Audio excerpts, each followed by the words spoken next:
This is CBC Winnipeg News.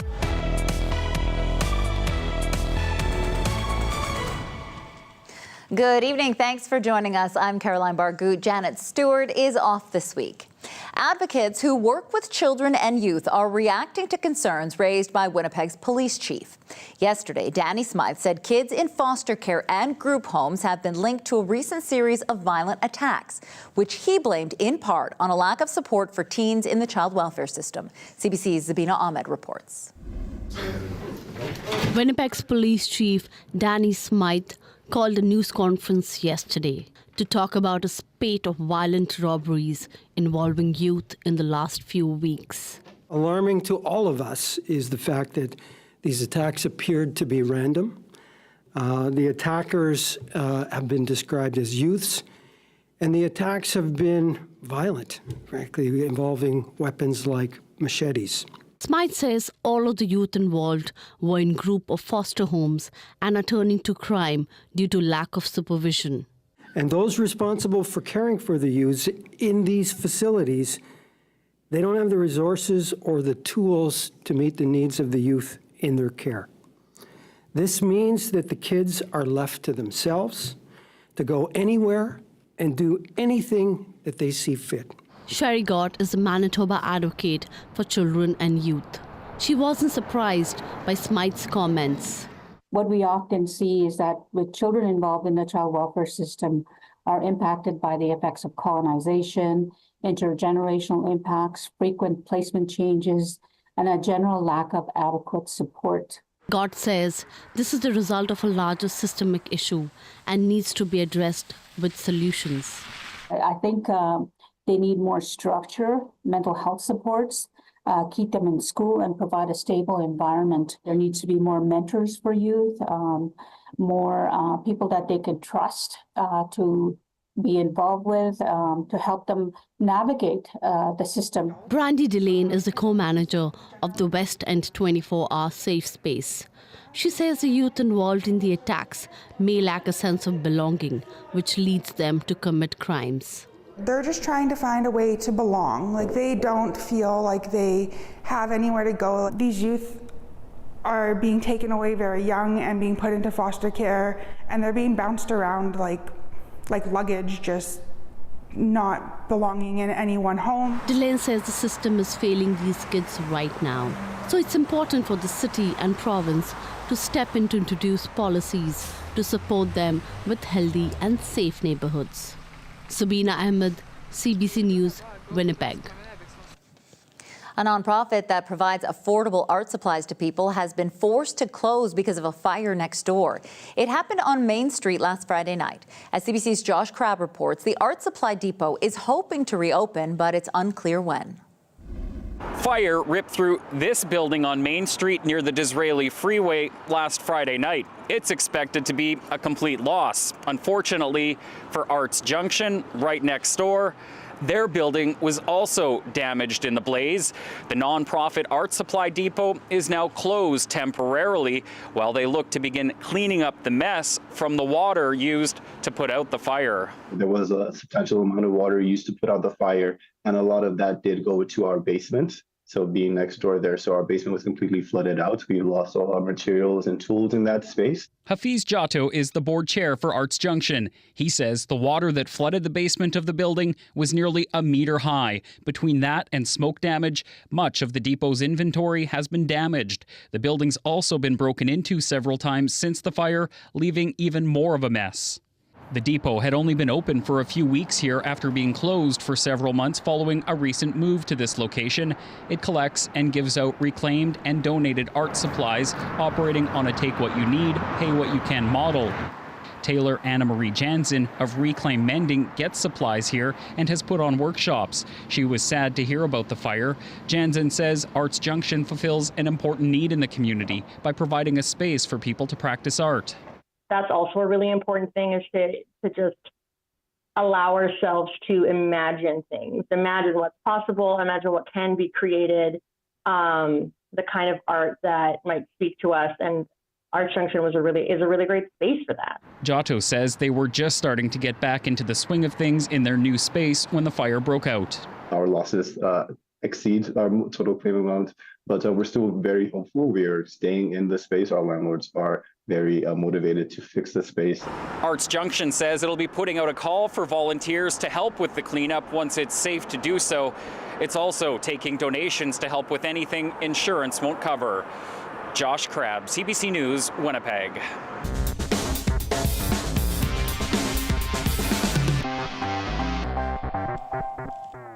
An organization representing property owners around Portage and Main says it opposes a city plan to close the underground concourse. As CBC's Cameron McLean reports, they warn the city is rushing to a decision that will hurt its bottom line. These buildings contain thousands of workers at Portage and Main, all of them connected to the underground circus beneath the intersection. City Council is preparing to vote on a plan to reopen Portage and Main to pedestrians, a plan that also calls for closing the concourse. While some building owners say they support opening the intersection, most have stayed silent on closing the concourse until now. I think we have a consensus position that more information needs to be provided to Council before they make a rash decision on decommissioning the concourse. Tom Thiessen is the executive director of the Building Owners and Managers Association of Manitoba, which includes 4 of the 5 property owners at Portage and Main. He wrote a letter to Mayor Scott Gillingham opposing the plan to close the concourse. He says the businesses attached to the concourse, including the towers above, generate $12 million in property taxes every year. The city says replacing the waterproof membrane over the concourse would cost $73 million, while closing the concourse would cost $20 to $50 million. Thiessen says closer study is needed to determine the real price. The City Council does not have that level of information right now. In a statement, the mayor says he spoke to the property owners and they supported opening the intersection. Thiessen says they agree with the opening as long as it's done safely. Council will vote on opening Portage and Main to pedestrians and closing the underground concourse at its meeting on March 21st. If it passes, there would still be no timeline for when the concourse would close. Mayor Scott Gillingham says he's open to further discussions with the property owners. Cameron McLean, CBC News, Winnipeg. Winnipeg Mayor Scott Gillingham is defending plans to cut funding after this year for an outreach program for vulnerable people. The city will spend $600,000 this year on the Community Connections kiosk at the Millennium Library. Staff at the kiosk are trained in crisis intervention and harm reduction. There is no funding planned for the space in 2025. Gillingham says he wants the province to take over the program or place their own staff in the kiosk, noting the province is responsible for social services. The city has to be very careful to not continually be drawn outside of its mandate and really cautious against mission creep. Several community groups have urged the city to reconsider funding for Community Connections before the program is cut next year. Cannabis has been legal in Canada for more than 5 years. Here in Manitoba, it remains illegal to consume it in most public places. A review of that policy was supposed to happen this year, but as CBC's Bartley Kivas reports, that went into limbo after the provincial election. This has been a legal substance since October 2018, but in Manitoba, it's still illegal to smoke cannabis in most public places. You can smoke it at home, provided you actually own a home. Lawyer Carl Gowanlock says this double standard has kept cannabis criminalized in Manitoba for people who rent apartments. There's effectively no place for those people to be able to legally consume or smoke cannabis. The Manitoba Liquor, Gaming and Cannabis Authority was preparing to reconsider the de facto ban on public cannabis. In a briefing note prepared for the incoming NDP government in October, the LGCA said it received requests for cannabis consumption sites and would review the existing policy. The Liquor, Gaming and Cannabis Authority of Manitoba planned to conduct that review early this year. But now they say the review is on hold, pending direction from the new government. I think it's disappointing that this government is not following through with that review, given their commitments to care especially for the less successful, the less fortunate in our society. The NDP government did not comment on the pause placed on the LGCA's review of public cannabis consumption. In a statement, Justice Minister Matt Wiebe said any decision about smoking weed in public would have to balance health and social considerations. The PC opposition also declined to say whether they want to see a change. LGCA critic Conrad Narth said he's more concerned the NDP wants to review the way cannabis is sold with an eye toward public instead of private sales. Wolseley MLA Lisa Naylor did speak in favor of such a review back in April. It would be extremely difficult to roll back time and put hundreds of private businesses out of work, which are providing the sale in a responsible manner for cannabis all across Manitoba. The NDP government declined to comment on Conrad Narth's assertions they're planning to ratchet back on private cannabis sales. Bart Lekivas, CBC News, Winnipeg. Some university students got a chance to see what the future of medical education looks like. The University of Manitoba showcased how augmented and virtual reality can be used to train health professionals. The cutting-edge technology will change the way doctors and nurses learn skills ranging from surgical training to conflict resolution. As CBC's Arturo Chang reports, the future may be arriving sooner than you'd think. All right. Put on the goggles and you're inside an intensive care unit. So that's a patient in front of you. Yes. There's a bunch of tools to your left that you could use. This is the Acadicus, a virtual reality platform that can be used to create realistic simulations, including an emergency room. With the handle straight up and down. There you go. We tried it ourselves at a University of Manitoba showcase, but it's really meant to be used in the classroom. So mainly with this, we're doing crisis simulations. So we're taking code blues, traumas, and simulating the initial resuscitation. The U of M's nursing faculty has been using VR tools since 2022. Gilman is working to bring these tools to other programs in the health science faculty. And it's amazing how quickly you forget that it's a fake patient and you take it very seriously. Just wondering about my oxygen at home. Some students got their first peek at the showcase. There was a patient and I was trying to take blood pressure and temperature and stuff, but it wasn't quite working. Yeah, like it felt realistic. Also at the showcase were people already working in the medical field. Hong Mei is a physician's assistant working in critical care. She is also a sessional instructor at the U of M. I think a dummy can only have certain kind of like functions you can actually change. This one you have more options and also you can improvise as the situation evolves. Can you tell me what happened with your thumb? Other software such as this one use the power of machine learning and AI. Gilman says all these displays show what medical education will look like in the future. I've been in simulation for 15 years. We've done a lot of mannequin-based simulation. I think from the portability, the cost-effectiveness of this, and how immersive it is, I think it's only going to get better. Arturo Chang, CBC News, Winnipeg.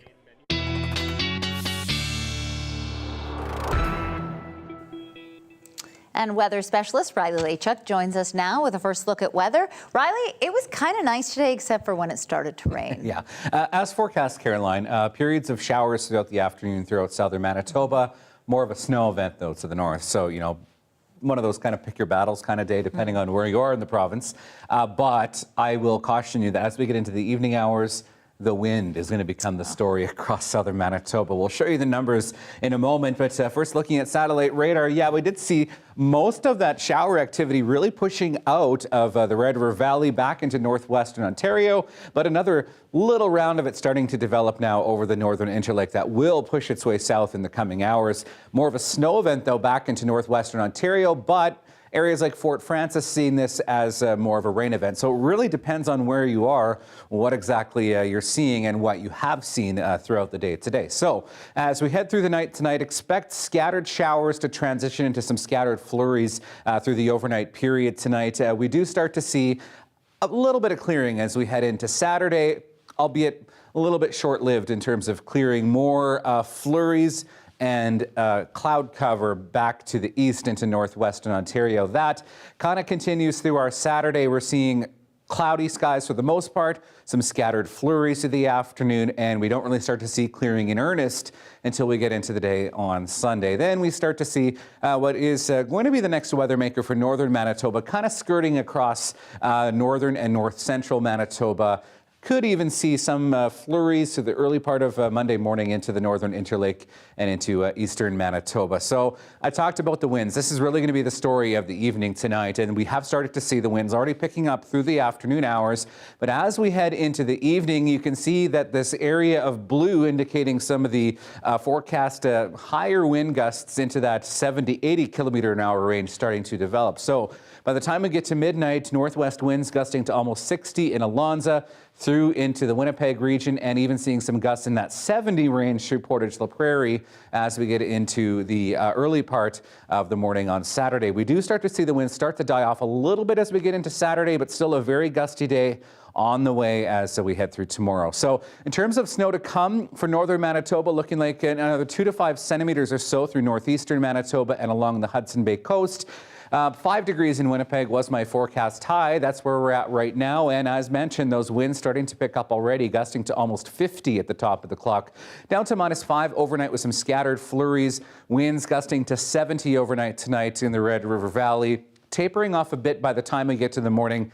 Northwest gusting to 60. -4 first thing with a mainly cloudy sky. Could see some scattered flurries through the morning and maybe into the early afternoon, but really tapering off as we get into the afternoon hours. Northwest winds gusting to 40 by the time we hit the afternoon. As we head into Sunday, temperature at 1 degree, but gusty north winds gusting to 40 will make it feel a smidge colder than that.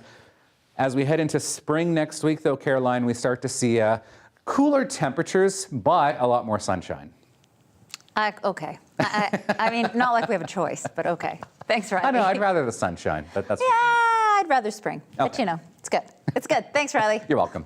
They're an unavoidable part of spring in our province, potholes. They're popping up all over the place, creating hazards on the road. Last month, there were more than 400 pothole-related damage claims. That's compared to 86 in the same month last year. The City of Winnipeg says more than 20,000 potholes were filled last month. Normally, it's closer to 300 for February. CBC's Jim Agapito hit the streets this week to talk potholes. What's your experience been with potholes in the city? Wow. The pothole capital of Canada. It happens every year and it just seems to be getting worse. Right down from my house on the corner, those potholes have been repaired every year for 15 years. Multiple times, sometimes in the same year. There should be, for me, a department of potholes at the City Hall. For those that are walking, especially in the night, it's a kind of trap to everybody. Even to our cars, it damages cars. It's terrifying because I'm either going to wreck my car or hit the other car, you know? Like if you're trying to avoid it, they're everywhere. And don't wait, somebody will put a flower plant on the potholes to make the city of Winnipeg the garden city of Canada. Thank you so much. I'm here with someone who's advocating for better maintenance of our city roads. Evold Friesen is the manager of Government and Community Relations at CAA Manitoba. Good morning. Good morning. Thanks for having me. I always see you outside of a pothole. It seems that way. So when you see something like this, what are you thinking? Well, obviously this is top of mind for many Manitobans. So over at CAA, we do a lot of polling on these types of situations. And it's revealing. Some of it is not a surprise, but some of it will come as a surprise. Probably most interestingly, the number one cited concern for Manitobans on our roads is potholes. In addition to that, the number one most dangerous thing that they cite is potholes again. So every year we find ourselves in this situation. Another fascinating statistic is that when it comes to potholes, 43% of us will actually change our route to accommodate the reality of poor infrastructure and potholes in our city. So we'll plan ahead to go around it. And then the one that we love the most, but we really kind of, raised the most eyebrows, was when polled, Manitobans will tell you every time that if they see a car swerve in front of them, they'll assume that it's because of a pothole. of all the various things that can happen on the road, when we see a car swerve, we're thinking, oh my goodness, I gotta adjust, there's a pothole up ahead. And you know, I've got to ask, you know, over 20,000 potholes the city said they've repaired, which is up from a typical February. I'm wondering, what do you make of that? So in February, Mayor Scott Gillingham and Council announced their first city budget. In it, most of us will know, was a tax increase of 3.5%, increase in property tax, and 2% of that increase is to go to road maintenance repair. So we're talking pedestrian infrastructure, cycling infrastructure, road maintenance, and road safety issues. So we're cautiously optimistic that this money will be dedicated towards these very things that bring us out on this very frosty morning out to the side of the road here. And also incidentally, Premier Wab Kinew announced in Toronto a couple of weeks back that the provincial budget will come out April 1st. So this is the first provincial budget under this new provincial government.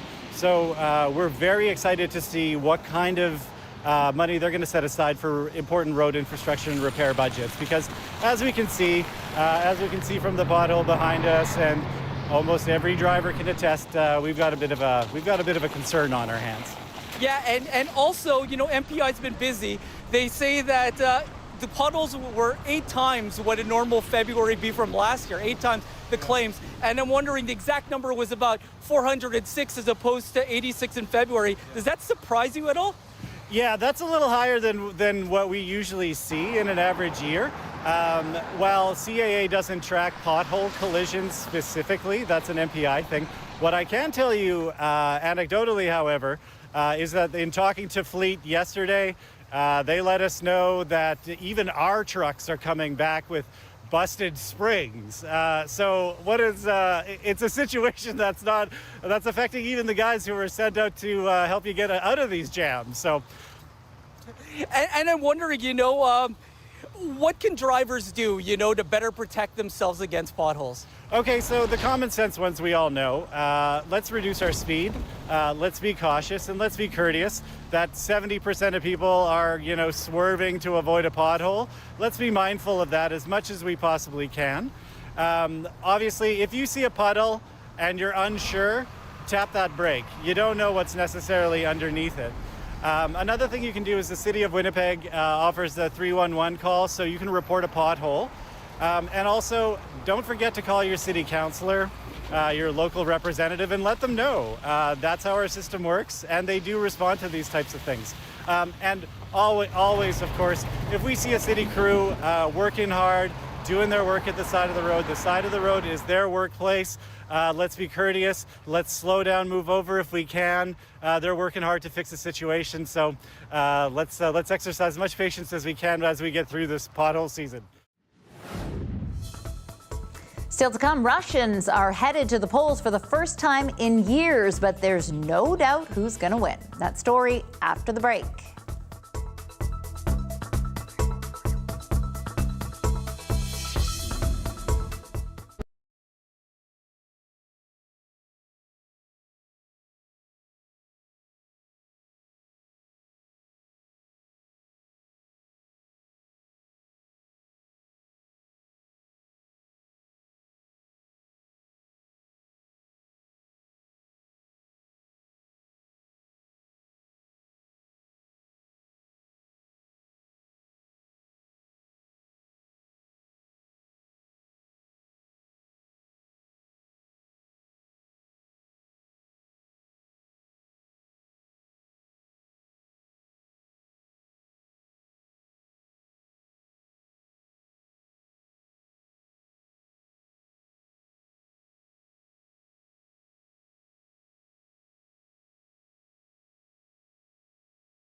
Russians began voting in a presidential election today. The first ballot hasn't been counted yet, but there is no doubt the election will end in victory for Vladimir Putin. CBC's Briar Stewart reports. This is not the image the Kremlin wanted to see on election day, but just like other forms of dissent, this fire at a polling station was quickly snuffed out. There were a handful of protests across the country. Someone threw a Molotov cocktail at a polling station in St. Petersburg.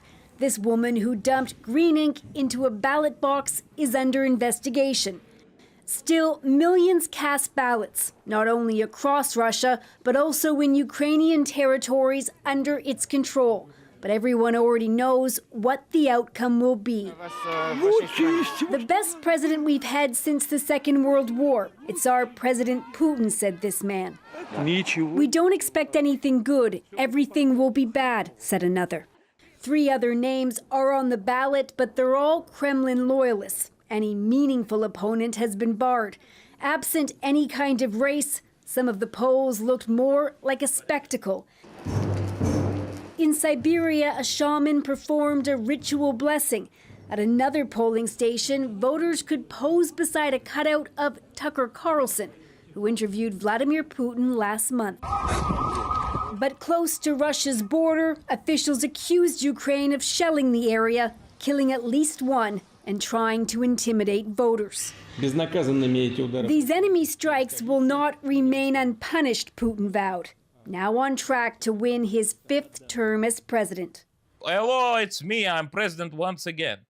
Why bother? It is getting chilly in Moscow. Ivan Golitsyn lives in Moscow and talks about life in Russia on his YouTube channel. But he's now making plans to leave before Putin is inaugurated again. So he can do whatever he wants.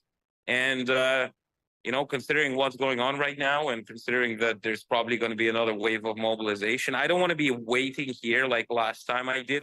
Voting will continue throughout the weekend. Supporters of opposition leader Alexei Navalny, who died in an Arctic penal colony last month, are planning an active protest. They're urging people to turn up at noon on Sunday. And if they want to vote, they're asking them to spoil their ballot or vote against Putin. Briar Stewart, CBC News, London. More than 20 Palestinians are thought to have been killed in another eruption of violence near an aid distribution area in northern Gaza. The Israeli military says Palestinian gunmen opened fire and none of its forces fired at the crowd or convoy. The military also says the first of 2 ships from Cyprus has delivered much-needed aid to Gaza. About 200 tons of food and water have been unloaded onto trucks to help alleviate the humanitarian crisis. It's the first aid vessel to reach the area, and a second one is ready to depart. The UN estimates almost 600,000 people in Gaza are on the brink of starvation. And in Tel Aviv today, hundreds of demonstrators gathered outside the latest Israeli war cabinet meeting, calling for the release of the remaining hostages held by Hamas. Israeli Prime Minister Benjamin Netanyahu rejected the militant group's latest ceasefire proposal. The plan called for dozens of Israeli hostages to be freed in return for hundreds of Palestinians held in Israeli jails. Israel agreed to send a delegation to Qatar to continue talks. Canada's Prime Minister has turned down a request by Quebec's Premier for full control over immigration in that province. Quebec Premier François Legault said the province can't handle the influx of asylum seekers, temporary foreign workers, and others. Ashley Burke has that story. Quebec's premier went into the meeting with the Prime Minister with a big ask: total power over immigration, and came out with a categorical no from Justin Trudeau. Non, nous n'allons pas donner. That rejection after François Legault requested full control to reduce the number of asylum seekers in his province. Quebec saw a dramatic wave of more than 500,000 temporary residents last year. Legault says that's straining schools, housing, and health care. When you have 528,000 people coming to Quebec, with 30% and more not speaking French, many of them in Montreal, it has an impact. Trudeau says Quebec already has more immigration powers than any other province and says Ottawa has also taken action. We've taken strong measures on asylum seekers, whether it was closing down Roxham Road or now reimposing a Mexican visa that has brought down the numbers significantly. Legault's under pressure in the polls from the sovereignist opposition, Parti Québécois. Its leader asked Legault to push Trudeau on this issue. François Legault is much less popular than it used to be, and Paul Saint-Pierre Plamondon, the leader of the PQ, is very popular right now. Also, there are a lot of concerns in Quebec about immigration policy. Legault didn't get what he asked for, but said he saw openness from Trudeau on imposing travel visas, speeding up asylum seeker claims, and allowing Quebec to approve temporary workers. Refusal to get all the powers, it's one thing, but showing an opening to discuss ways together to reduce this 528,000, that's the urgent matter. Still on the table, Quebec's demand for $1 billion to manage the costs that it's already spent on asylum seekers over the past few years. Ottawa has already agreed to pay $100 million. Now both governments are launching a working group on the issue. Ashley Burke, CBC News, Ottawa. Canada's Big Five banks are making tough financial times even tougher for their customers, according to a CBC Marketplace investigation. Bank employees say they're pressured to push products that can cause financial harm. A hidden camera test captures tellers upselling and financial advisors giving advice that's not just wrong, say banking experts, it's against the law. Erica Johnson has this report. We're going undercover into Canada's Big Five banks. I'm just here to make a deposit, actually. Testing what happens when we approach the teller wicket. We have a credit card limit increase for $8,000. Oh, okay. If you're qualified to get a pre-approved personal line of credit. Still able to get a credit card with us. Current and former bank employees tell us the pressure to meet sales targets can be overwhelming, even lead to bad financial advice, says this BMO employee who recently quit. Someone else is reading his words to protect his identity. He still works in finance. I felt like I had to mislead customers in getting products that they didn't need. Lines of credit, credit cards, good for the bank, potentially bad for you. You might not realize how much this is a dangerous thing to have. It can add up really fast. This TD employee resorted to secretly recording coaching sessions with her managers. Someone else is reading one manager's words, heard pushing this employee to upsell customers. You think of them a lot, so that's why you don't want to put force on them. It kind of backfires for you in meeting your goal. TD says that conduct is completely unacceptable and not in line with the bank's policies. Back on hidden camera, we also visit financial advisors of the Big Five, ask about the fees we pay on mutual funds. Several advisors incorrectly say the fees are only charged on the profit, not the whole investment, like this BMO advisor. They take it out of your returns. The Bank Act spells out employees can't take advantage of customers. So this bank critic's take on our hidden camera test? They're not only getting bad advice, they're getting illegal advice. The Canadian Bankers Association says our findings do not represent the experience millions of Canadians have every day. We requested an interview with the federal finance minister, Chrystia Freeland. She declined, and when we caught up with her at an event... We're hoping to speak to you about a story we're doing about sales pressure within the banks.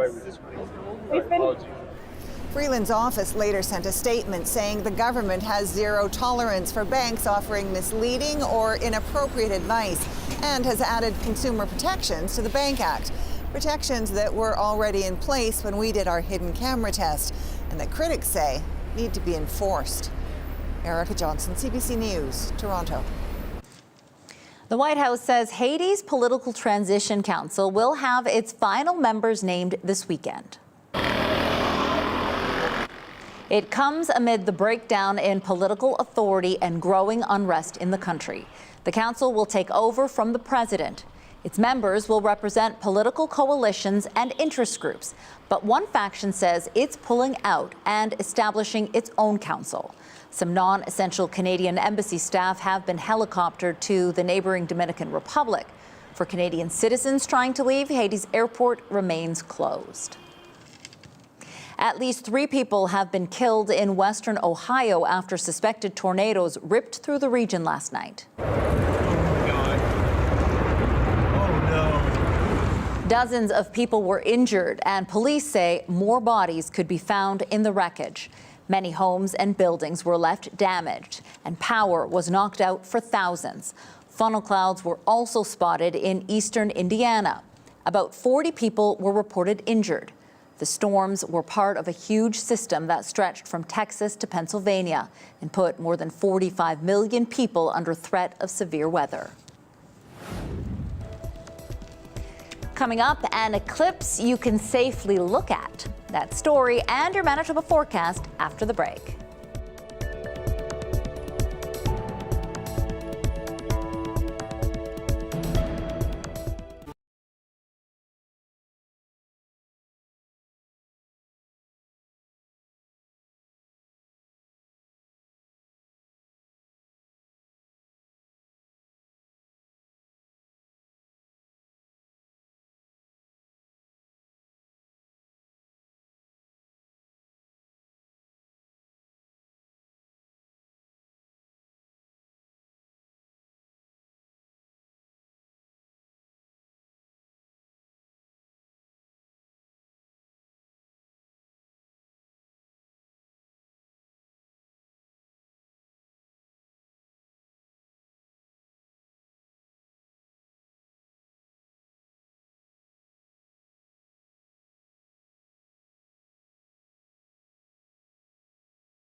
Three weeks ahead of the upcoming solar eclipse, it's already being commemorated.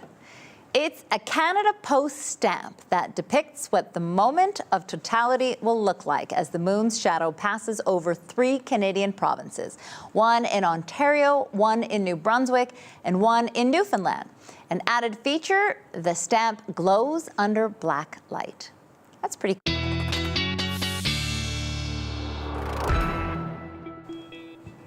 And CBC weather specialist Riley Lachuk is here. Riley, that's kind of neat, eh? Yeah. It'd be better if it glowed in the dark, though. Yeah.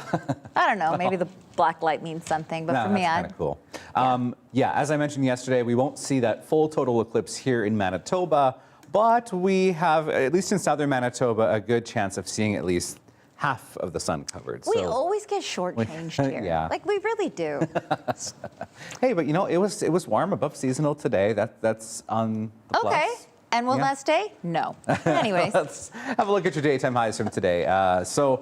Here's a look at temperatures. We're going to back up 1 to the daytime highs. There we go.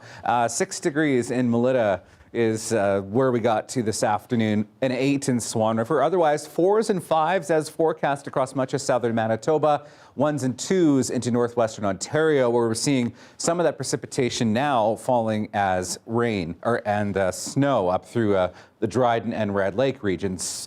-2s for Thompson and Gillam today, where we did see that snow falling today and a few lingering flurries as we head through the evening hours and into Saturday, which I'll show you in just a second. Looking around the prairies right now, we're at 6 degrees in Regina, 4 in Saskatoon, 10 in Edmonton. You don't have to go too far west to see where we do really have some warmer conditions. Vancouver, Victoria at 14 degrees, -15 in Yellowknife. Right now, Sioux Falls at 12. Also at 12 degrees in Fargo, just south of the border, and temperatures moderating a bit through southern Ontario. 6s for both Toronto and Windsor, 8 in Ottawa. A bit closer to home right now at 5 at the airport, 6 at the Forks at the moment, 4 degrees in Steinbach, 8 in Morris, 3s and 4s through the western side of the province, and into northern Manitoba. Temperatures around the freezing mark, just below the freezing mark the further north you go. -2 right now in Thompson, 0 in Norway House. So here's that snow that we have, or in that cloud cover that we have left over. We will see a little bit of clearing this evening before the cloud starts to build in again. Chance of some flurries tonight through western Manitoba. Otherwise, a mainly cloudy sky. -5 in Verdun overnight tonight. -4 in Swan River and Portage la Prairie, and that snow and rain continuing into northwestern Ontario. In northern Manitoba, we do see some of that snow lingering into the northeastern part of Manitoba first thing in the morning. That does clear out as we get later in the day. Then a little bit more clearing as we get through the afternoon. However, predominantly cloudy sky tomorrow. For southern Manitoba, northwest winds gust to 60 through the Red River Valley, at 30 to 50 through the Westman region. -4 in Brandon first thing. Chance of a scattered flurry really region-wide as we get through the day tomorrow. Tapering off as we get later into the afternoon, and temperatures, Caroline, a little bit below seasonal for this time of the year, but not too bad, if you ask me. All right. Thanks, Riley. You're welcome. Coming up, Winnipeg police are warning the public about 2 brand new scams that could cost you thousands. We'll have more on that after the break.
Winnipeg police are warning the public about 2 new scams. One masquerades as an e-transfer.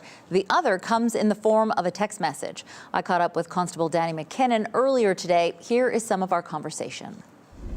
All right, so Danny, there is a new scam that is going around in Winnipeg. Can you talk a little bit about that? Yeah, it landed about 24 hours ago. Police were inundated with reports by phone, by email. It's called the radar scam. Happened in the city of Winnipeg. People were getting text messages saying they had been caught speeding, perhaps doing a 57 and a 30, a school zone. And there was a link where you could put in your particulars and pay the fine immediately. Now, there were some red flags with this one, because the date of the violation, if you look closely, was future dated, so that would be one clue, but people often don't look closely. And the city never issues violations by text, ever, or email. So normally when I see some of these scams, I think, okay, that's so obvious that it's a scam. But this one, when I saw the post that you guys put out, it looked like it could potentially be legitimate. So I imagine there was probably somebody who clicked on it and thought, oh no. They're designed to look legitimate. Okay. And fraudsters cast a very wide net. And unfortunately, I don't have numbers, and I hope a lot of people didn't get sucked into it, but somebody was bound to have clicked on it and paid. Okay. And then you were also talking about another scam that we're seeing, a banking scam. Yeah, it was an e-transfer scam, which is not uncommon, but this one was a little bit reversed with the buyer and seller. So people that were selling items were waiting for buyers to e-transfer them the money, and the buyer would send a fake email saying, I'm sending you the money, please click on this link for the e-transfer to sort of take effect. But you're going to have to click on your bank info and put in your credentials. Now that doesn't happen. So especially if you have auto deposit, that would never happen. You would just automatically receive the money. If you've done this before, you know how that works. And in general, you should absolutely never put in your own personal information. What happened then, unfortunately, is they were able to infiltrate their bank account and people were drained of thousands of dollars. Do you know how many people fell for this scam? Approximately. Like, are we talking dozens, single digits? So I believe at least a handful have been reported to the Financial Crimes Unit that has alerted our office and said, please get something out there. We need the public to know. Buyer beware, but also seller beware. Cash is king. It's not convenient, but it's probably the best practice unless you absolutely know who you're dealing with on the other end. So if I was selling, say, an iPhone and I posted it on Kijiji or Facebook Marketplace or whatever, someone would contact me, say, yeah, I want to buy it. Here's the money, and that's how, because a lot of people do send e-transfer. So how do you know then if the e-transfer you're getting is real or fake? Well, and that's where we are. We don't. Okay, so that's why you're saying cash is king. So what tips do you have for people who are going to meet up with someone face to face? Yeah, a few good tips. I mean, cash is king. It's a little less convenient, right? Because it means you do have to meet up with somebody. So here's the thing. All of our police stations have a safe buy and sell zone. But if you don't want to do it in front of a police station, I understand why some people may not want to come to the police station to do that transaction. Go to a store that's well lit. For example, a big supermarket where there's lighting in the parking lot. Bring somebody else with you. You know, a lot of these places have good surveillance. Should anything go sideways, and you do have to unfortunately report to police afterwards. But also be wise. Like, jot down maybe a license plate or a description of the person just in case something goes wrong. Okay, and I've noticed that there's been a lot more of these scams and they're starting to get better and better. Oh, they're so good. It's a business. It's like shooting fish in a barrel, honestly. Wide net, as I said before, and they're very successful. And they're hard to track. And let me also say, rarely can we get the money back for you. That's the really sad part. And they're not always local, right? Like sometimes they're from other places. No, they're from all over Canada, all over the United States. Also, another thing to do is if you see a text and it's not a 204 or what's it called? The 431? The 431. Okay, yeah, if it's not a 204 or 431, a local preface, maybe Google it. I just talked to another victim recently. She just texted it and then she Googled it and she said, oh, this is from Nova Scotia. Oh, this is from BC. I don't know anybody there, and I'm not dealing with any of these people during my buy and sell. So that's another important thing to take note of. All right. Thanks, Danny. You're welcome. Appreciate it, and hopefully people stay safe. Stay safe, be aware. Sometimes I feel like I'm the last one standing. I look around and all my friends are falling. Country music fans will be excited about this one. Tennille Townes is coming to Winnipeg. The Alberta-born musician will play the Burton Cummings Theatre November 13th. Tickets will go on sale next Friday. Stay with us. Riley Lachuk is back with your 7-day forecast after the break. When's it gonna happen to me?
All right, here's a look at your day planner for your Saturday. A few scattered flurries still as we head through the morning hours tomorrow across southern Manitoba, but those northwest winds gusting to 60 as we head through the morning hours, tapering off a bit by the time we hit noon at -3. And that's where we'll be right around the afternoon tomorrow. Northwest winds at 40. The chance of those scattered flurries tapers off the more we go through the day tomorrow.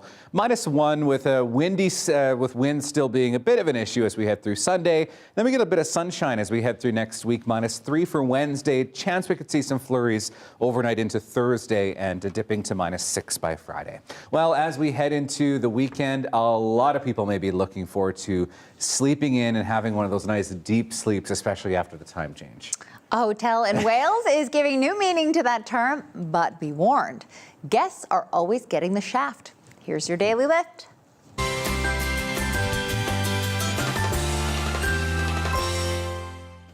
So not too tight that you will give yourself a headache. Whoa, that is because the shaft is the only way to the rooms, which are more than 400 meters underground.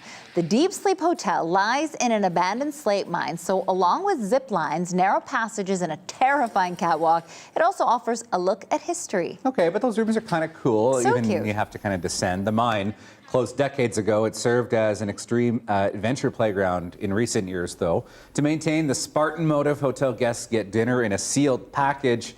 And not surprisingly, alcohol, Caroline, it's not prohibited. Why, though? Imagine how fun it would be if you had a couple drinks and you had to scale the walls. Scale the walls to get out. I feel like that's a recipe Scale the walls for to get in. disaster. I don't know. Yeah, maybe. I don't know. Anyways, it's the weekend. Kind of cool. Thank God it's Friday. Have a wonderful night, everybody. We'll see you on Monday. Bye. Bye.